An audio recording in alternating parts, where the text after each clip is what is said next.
Alright everybody, as you all know, we just got the Halloween update. That Halloween update came with a whole bunch of balance changes that hit a lot of pretty important parts of the meta, but I actually don't think that the meta is going to be shifting that much. In fact, I think that this latest balance update is going to stabilize the meta during this patch. The most significant character change that I'm seeing is the Venusaur nerf. Giga Drain got its healing reduced, and the damage reduction buff that it gives to Venusaur went from 40% damage reduction down to 35% damage reduction. Venusaur is still going to be a big threat to grouped up opponents, but they're going to need a little bit more support to actually get the job done now, which is, I think, how the Pokemon should work. The Venusaur nerf is actually a great thing for Greninja. I think Greninja is going to rise up again this patch. Venusaur does stop Greninja from getting in close whenever Petal Dance is up, but now that Petal Dance Venusaur is about to become more of a niche pick, that is one big problem that Greninja just doesn't have to worry about anymore. So good for you, Greninja players. Blastoise got a big damage nerf to their Unite move, and Blastoise's Unite move was like one of the strongest in the whole game, probably the strongest Unite move in the whole game. It was way too powerful, and now it's much more reasonable. That Unite move is not going to be carrying Blastoise as hard as it used to. Lucario's Steadfast Shield got a cooldown nerf, which is a good nerf. I like this. It used to have a 30-second cooldown, and now it's a 60-second cooldown. I don't know if they're still going to be number one S tier after this, but they're still going to be doing tons of damage at all stages of the game, and they're still going to be able to get into trouble and survive just because of Steadfast. They're just not going to be able to get into that trouble as often. Let's talk about some of these buffs that came to these underperforming Pokemon.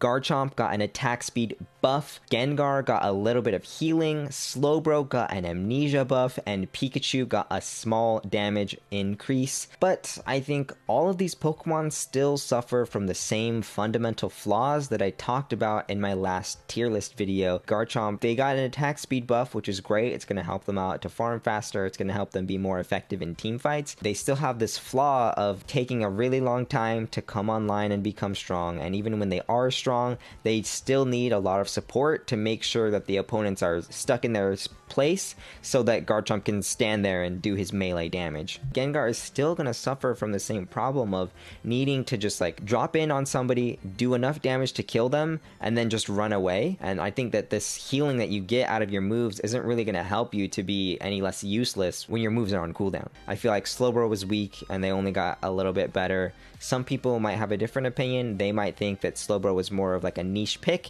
and now they're just that much better within that niche.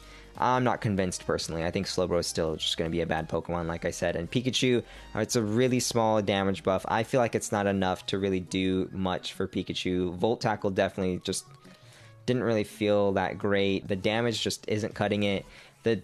I do like Thunder. I prefer using Thunder nowadays on Pikachu for being a long-range Poke Mage. And the damage increase is nice. It's going to make that move that much better. But I don't think it's getting so much better to the point where Pikachu is like really strong now, like right when the mid-game hits. I think Pikachu's just in pretty much the same spot. They're just like a little bit better than they were before, which is cool. It's nice, but not enough to really do much for Pikachu. Now's the fun part, where we actually get to dig into the juicy changes, talking about the rebalance that they did to Zapdos, Rotom, and Drednaw. Drednaw now gives 25% less EXP, and the shield that it grants is a lot smaller. Drednaw is still a great objective to take, and it's probably the one you should prioritize, but now the team that knocks Drednaw out won't get as huge of an advantage. Rotom will now have greater move speed, attack damage, and HP once they get captured by a team.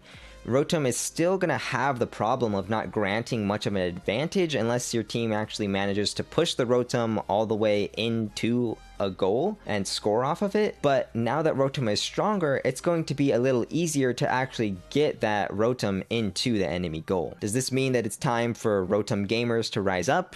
No, probably not. What this does mean is that losing the first Drednaw is going to hurt a lot less. You're going to have an easier time catching back up just by farming your jungle, even if the enemy gets 1 or 2 Drednaws. Capturing a Rotom will have a better chance of resulting in your team pushing that Rotom all the way into a goal, and if your team doesn't think that Rotom will make it into a goal, then the Rotom can at least serve as a bigger distraction with its HP and damage buff, forcing players to invest more time and resources into getting rid of that Rotom. To put it simply, Drednaw is now a little less powerful, and our Drednaw counterplay options will be more impactful.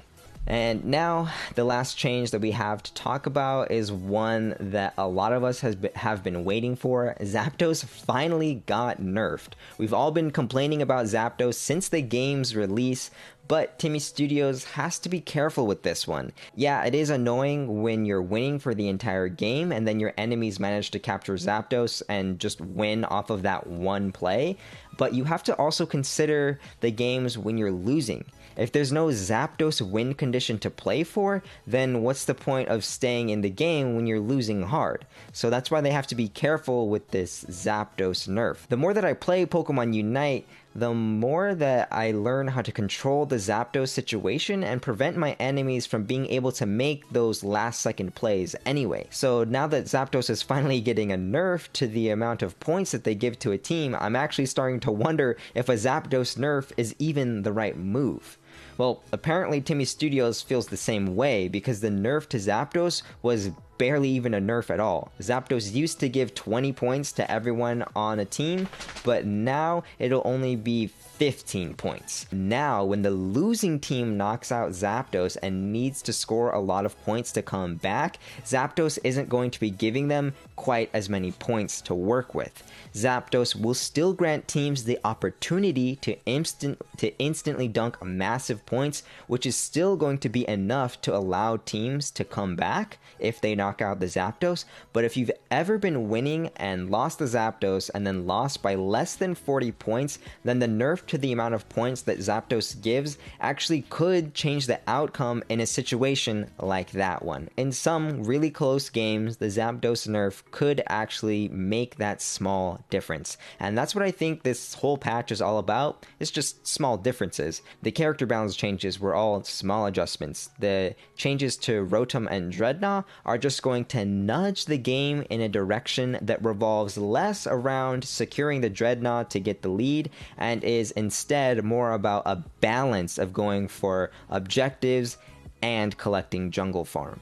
Zapdos is pretty much not going to change. It's still going to be a matter of which team has more knowledge and ability. I think the Zapdos nerf is pretty negligible in almost all situations. If you stuck around to the end of the video, then don't forget to give it a like. Thanks for watching, and I'll see you in the next one. Bye-bye!